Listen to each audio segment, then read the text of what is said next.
year of work for a 4-minute flight. Isn't that something? We're all ready if you are, sir. It's 4 years of hard work, not by me, by them. I mean, that's the kind of magic of Pixar. These guys give so much of themselves for so long, and they give us something that lasts a lifetime. So it really is nice to celebrate that. Ready, Captain Lightyear?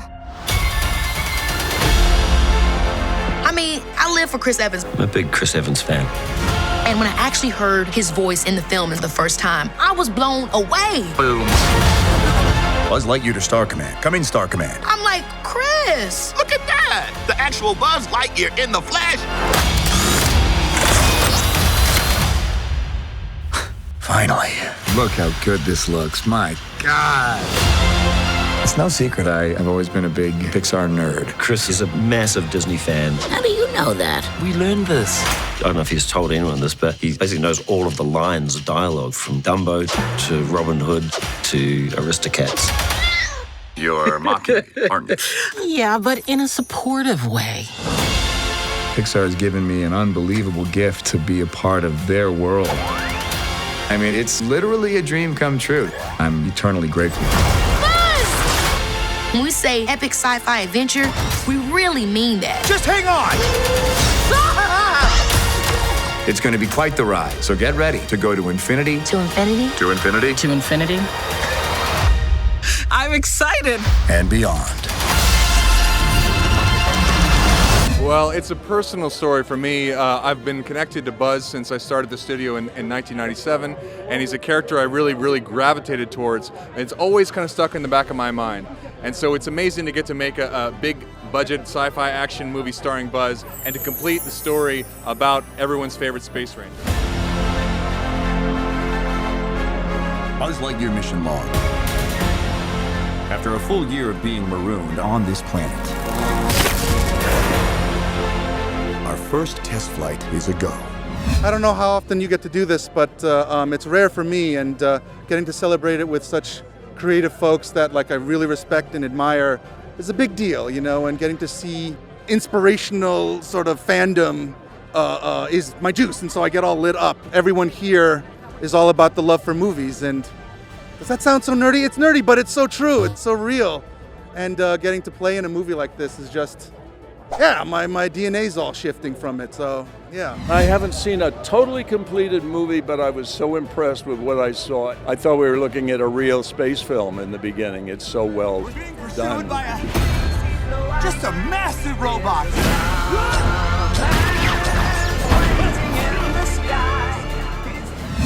Yeah, I think it was in '92 that we started developing the character of Buzz Lightyear. And we always had the idea that he probably sprung from some movie, and that's why they made this action figure. And now we get to see it. This suit means something. It's not just protecting your body, it's protecting the universe. This suit is a promise to the world that you, and you alone, will do one thing above all. Finish the mission, no matter the cost. You will never quit. Whatever the galaxy may throw your way, will you please turn that off?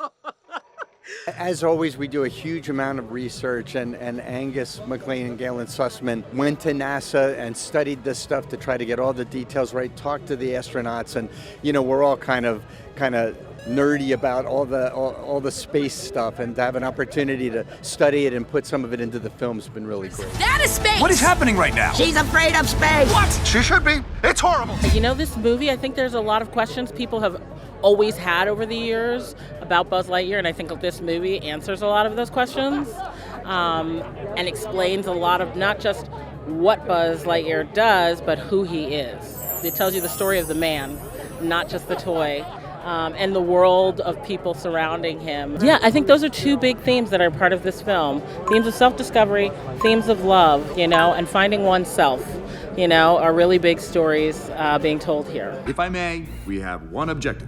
We need to put this crystal in the turnip and get out of here. So, to do that, we have to get onto the base. To do that, we have to kill all the robots. To do that, we have to destroy the Zerg ship. And to do any of that, we have to not die. I mean, when you think about reinventing IP or giving it a new life, this is what you're talking about. I mean, we all grew up loving Andy's most coveted toy, Buzz Lightyear, and now we get to know the world that Buzz came from, why that toy was invented, and that's what this premiere is all about. I mean, and it's so insightful with so many really key messages, but you know it's told in a really fun way. And the action, honey, you feel like you actually are in an action movie at some point. Like, they're not playing around with the special effects. I mean, it's exciting, it's intimidating, a little daunting, but more than anything, it's an honor.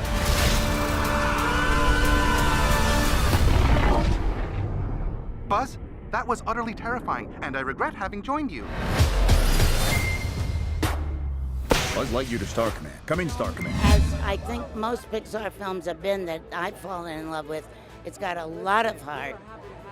This is a new kind of film for them. This is the first time they've ever done a sci-fi action adventure that's also a origin story. It's going to be in IMAX, and the IMAX is just exceptional, the way the camera opens as you launch into space, and it's like, oh, I'm in space. It really gives you that feeling. It's very exciting. Sure, my passion for animation has existed for as long as I can remember. You know, I was always a massive fan of Disney movies, and for a long time I wanted to be an animator. So being a part of this really is a dream come true. Well, they take it very seriously.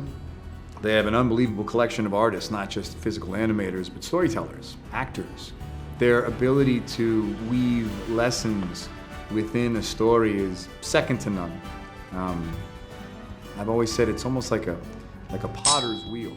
You know, they spend 4 years refining these stories and making sure every rhythm, every beat works. That's why all their stories are so tight and effective, but they can traverse from drama into comedy back to action so effortlessly. It's really a marvel to watch. Buzz Lightyear is a space ranger. You know, we all know him. We all know the character. He's obviously of strong moral fiber. He's dedicated, he's loyal, he's honest, he's determined. In the movie Lightyear, he struggles with accepting the mistakes he's made, which is something I think most of us go through, and living in those mistakes and dwelling on the past and not recognizing that mistakes are human and that mistakes are actually an opportunity for growth. But, you know, how do I relate to Buzz? I relate to Buzz, I suppose, in the sense that I tried to give him a voice. You know, I mean, he's a good man. He tries to do his best. He tries to be loyal to his friends. He tries to do what's right. So I guess in that regard, we have some overlap, but his pedigree is well above mine. I wouldn't pretend to compare myself to him. Well, I hope they fall in love with the character that they know well in a new way. It's always tough to see something you're familiar with in a different light, but I think Pixar has done a really good job of picking the moments of Buzz that we all are so connected to and finding a more nuanced, human, grounded interpretation of that character for us to simultaneously love. Buzz Lightyear! The probability of survival with an inexperienced crew is 38.2%. Seems a bit low. Mission failure imminent. In 3. Grandma always said she believed in you. 2. 1. There was a big swirly do. Oh, I think I need a bag. No. Please record your last words. Do not vomit inside the vehicle. Do not vomit inside the vehicle. If you are satisfied with this recording, speak or select 1. To infinity. Are you trying to get me to pull your finger? Don't fall for it. No, not like that. Sorry, it's a thing your grandma and I used to do.